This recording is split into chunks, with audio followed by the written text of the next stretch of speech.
Fala pessoal, hoje a gente vai falar um pouco sobre desvio e acúmulo de função.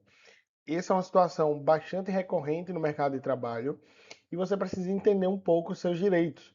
Hoje a gente vai falar um pouco sobre cada um deles, sobre qual a diferença entre eles, como comprovar, quais são os requisitos que a jurisprudência tem entendido e um pouco sobre como é a remuneração caso o juiz entenda que há o desvio ou acúmulo de função. Então, nesse guia a gente vai falar um pouquinho sobre essas situações e como você pode ficar tranquilizado, como você pode ficar ciente e bem informado acerca dessa situação.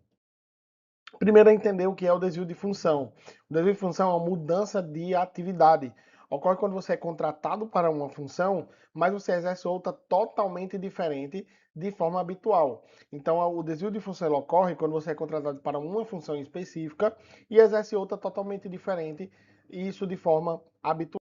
Já o acúmulo de função, ele ocorre quando há uma sobrecarga de tarefas, ou seja, quando há mais de uma função. Você exerce a função que você foi contratado, mas também outras tarefas que não são desta função. São tarefas de outra função que você vai acumulando, sem que, obviamente, haja um ganho salarial ou uma mudança na sua função especificamente. Por isso é importante você entender a diferença entre elas. O desvio ele ocorre quando você para de fazer a função e passa a exercer outra. Já o acúmulo ocorre quando você não só faz a sua função, como ainda exerce outras. Então são duas situações distintas. No desvio você deixa de exercer uma função para exercer outra totalmente diferente, e no acúmulo você exerce aquela função original, mais outras tarefas que não são. Aqui eu trouxe dois exemplos práticos para você entender um pouco de forma prática o desvio e o acúmulo de função. No desvio de função, eu trouxe o exemplo de um empregado que é contratado para exercer a função de auxiliar de RH, mas na realidade ele exerce a função de vendedor. Ele nunca exerceu a função de auxiliar de RH. Ele passa então a exercer a função de vendedor. Isso se caracteriza desvio de função. Já o acúmulo é o empregado que é contratado para exercer como auxiliar de RH e além disso, além de exercer essa função, ele também passa a exercer a função de vendedor. Então tem essa diferença prática nessas situações. A jurisprudência ela vai trazer alguns requisitos de cada uma das modalidades. Eu trouxe pelo menos dois que estão relacionados tanto ao desvio quanto ao acúmulo. O primeiro é que as funções sejam distintas. Não há somente uma mudança de nomenclatura. Então, a mudança de nomenclatura ela não é suficiente para reconhecer que houve um desvio ou uma mudança de função. Mas é preciso que a função que você está exercendo seja diferente. Então, para o acúmulo, para o desvio de função, é preciso que seja uma função distinta, não somente uma nomenclatura. Outro requisito que a jurisprudência traz é que isso não seja esporádico, ou seja, é preciso que haja uma regularidade, um intervalo de tempo razoável em que você está exercendo essa função desviada, ou seja, esse desvio de função, ou esse acúmulo de funções. É preciso que haja um tempo razoável, não seja algo esporádico que aconteça em uma situação específica ou uma necessidade pontual. E aí, sobre o ônus da prova, é importante você ficar atento. Cabe ao funcionário comprovar que houve o desvio ou o acúmulo de função, e não à empresa. Logo, é importante que você, quando se planejar, quando você conversar com o seu advogado, você tenha provas robustas. Você traga provas que comprovam que há o desvio de função ou o acúmulo de função para que você consiga comprovar, já que a obrigação, ou seja, o ônus de comprovar que houve esse desvio ou acúmulo de função é seu como funcionário. Uma dúvida que pode ficar na sua cabeça é em relação às verbas salariais. Não há dentro da CLT um percentual fixo dizendo que, caso seja reconhecido desvio de função, o valor é X. Ah, é 10% a mais, é 30% a mais, 40% a mais, 100% a mais. Não. A jurisprudência, a Justiça do Trabalho, tem costumado fixar o percentual entre 10% e 40%.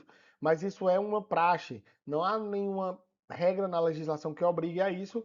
E outra coisa muito comum também que a jurisprudência tem trazido é equiparar o salário ao cargo que foi desviado. Mas essas são situações que são praxe, não é uma regra. Então não há como dizer como vai ser especificamente a fixação do percentual, ou seja, como vai ficar a sua verba salarial, caso seja reconhecido o desvio de função ou o acúmulo de função. E aí, como posso comprovar essa situação? Há algumas provas que são provas fortes para você comprovar. Como eu falei, o ônus de provar ele é do funcionário. Então, e-mails, mensagens, ordens de serviço são muito importantes. escala de trabalho, registro de ponto, são coisas que podem ser fundamentais para você comprovar. Mas há duas provas que são muito importantes nesse tipo de ação, que é uma, a prova testemunhal. A prova testemunhal daqueles que viram efetivamente você trabalhando na função desviada ou trabalhando com acúmulo de função é muito importante nesse tipo de ação, e fotos e vídeos que comprovem que você exercia aquela função que não era sua. Então essas duas provas, elas são fundamentais em ações deste tipo. Mas fiquem esperto, nem todo desvio ou acúmulo dá direito. Nem todo desvio que aos nossos olhos ou aos olhos do funcionário seria um desvio de função ou um acúmulo é reconhecido pela justiça. Eu trouxe aqui o exemplo da jurisprudência de bancários. Há jurisprudência forte no sentido de afastar o desvio de função de gerente ou caixa de banco quando ele faz a venda de produtos, como seguro, caso esses produtos eles sejam ofertados pelo empregador ou seu grupo econômico. Então já há o entendimento dentro da jurisprudência de que isso não é um desvio de função, de que faz parte da função de caixa e de gerente fazer essa oferta de seguro, que é um exemplo aqui trazido pela jurisprudência para esse tipo de situação. Mas, claro, o advogado é o seu maior aliado nesse tipo de ação. Ele vai poder analisar as provas que você tem, quais provas você ainda precisaria produzir. Ele vai poder analisar se os requisitos que a jurisprudência tem trazido são suficientes para reconhecer o desvio de função ou o acúmulo. Ele vai analisar se a sua situação encaixa em algum desses casos, se as provas já são suficientes, e ele vai poder fazer a defesa na seara trabalhista. Então, contratar um advogado especialista que vai poder entender o seu caso é fundamental para um êxito, para um possível êxito numa ação de desvio ou acúmulo de função. Eu espero que esse guia tenha lhe ajudado de alguma forma. Se ainda restou alguma dúvida, deixa aqui nos comentários, a gente vai estar respondendo. Mas procure sempre um advogado especialista para não permitir que seja explorado, para que você possa buscar seus direitos.